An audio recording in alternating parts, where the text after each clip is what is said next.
Salut les fans de Top. Quand on était enfant, on a tous vécu une punition, non? Il y a quelques dizaines d'années, les punitions pouvaient être plus sévères que maintenant. Alors, on va donc vous présenter le top 10 des punitions à l'ancienne. Alors que la fessée en France a failli être interdite il y a peu, sachez que c'était une pratique très utilisée il y a encore 50 ans. En effet, plus de 70% des parents mettaient une bonne fessée à leurs enfants lorsqu'ils avaient fait des bêtises. Aujourd'hui, les parents sont de moins en moins nombreux à pratiquer ce châtiment.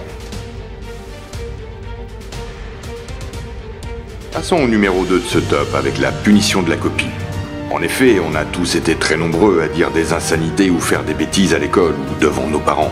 Pour nous punir, les parents nous donnaient régulièrement plusieurs feuilles blanches afin de recopier une centaine de fois qu'on ne fera plus jamais la bêtise. Cela pouvait durer des heures et on pouvait se faire très mal à la main. À la place numéro 3, on retrouve une punition qui consistait à exécuter des tâches ménagères.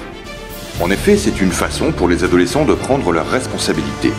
Parce que votre ado, si vous ne lui imposez pas vos règles, il ne viendra certainement pas spontanément vous proposer son aide. Il ne faut pas rêver non plus. Il pense que vous n'avez pas besoin d'aide, que vous gérez la situation très bien seul. Pour cela, on lui fait comprendre que non et on lui donne le balai. Allez hop, et que ça brille. En place numéro 4, on y retrouve le martinet. Ah, ce bon vieux martinet. Ce petit fouet multiple constitué d'un manche en bois d'environ 25 cm et qui permettait aux parents de mettre une bonne correction à leurs enfants.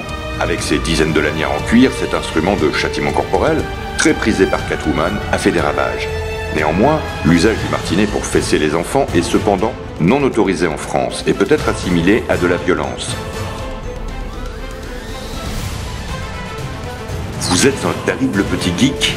Sachez qu'en numéro 5, les parents avaient l'habitude de confisquer les consoles de jeux vidéo. Terminez les longues soirées à jouer à votre console. Et ne comptez pas essayer de retrouver vos manettes. Vos parents les ont bien cachées, et s'ils s'en apercevaient, la punition était bien pire.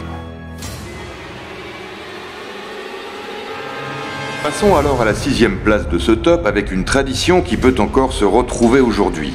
À chaque fois qu'un enfant recommençait une bêtise qu'il avait déjà faite, les parents tiraient les oreilles des enfants afin de leur faire comprendre qu'ils n'avaient toujours rien écouté malgré la précédente punition.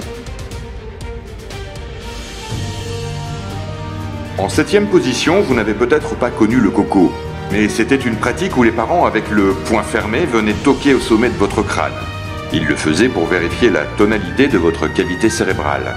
Humiliant et sans aucune trace, elle est encore pratiquée aujourd'hui. En 8e position, on a tous entendu la même phrase. Si tu continues comme ça, tu sais ce qui t'attend. Et les parents menaçaient leurs enfants de les envoyer au pensionnat. C'était la menace ultime, car c'est la technique qui coupe le cordon ombilical du lien avec la maison. En numéro 9, les parents interdisaient les sorties. Pourquoi, me direz-vous?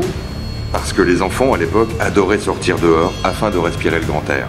Il n'y avait pas toutes les technologies de maintenant pour rester s'amuser chez soi. C'était vraiment très dur. Enfin, en top de ce top, c'est la gifle. Même si aujourd'hui elle est considérée comme un acte de maltraitance envers les enfants, elle a marqué de son empreinte des générations de marmots et provoqué quelques torticolis bien mérités. C'était l'ultime réponse des parents à leur agacement suite à toutes vos bêtises. Vous avez aimé? N'hésitez pas à vous abonner, bande de petits chenapans.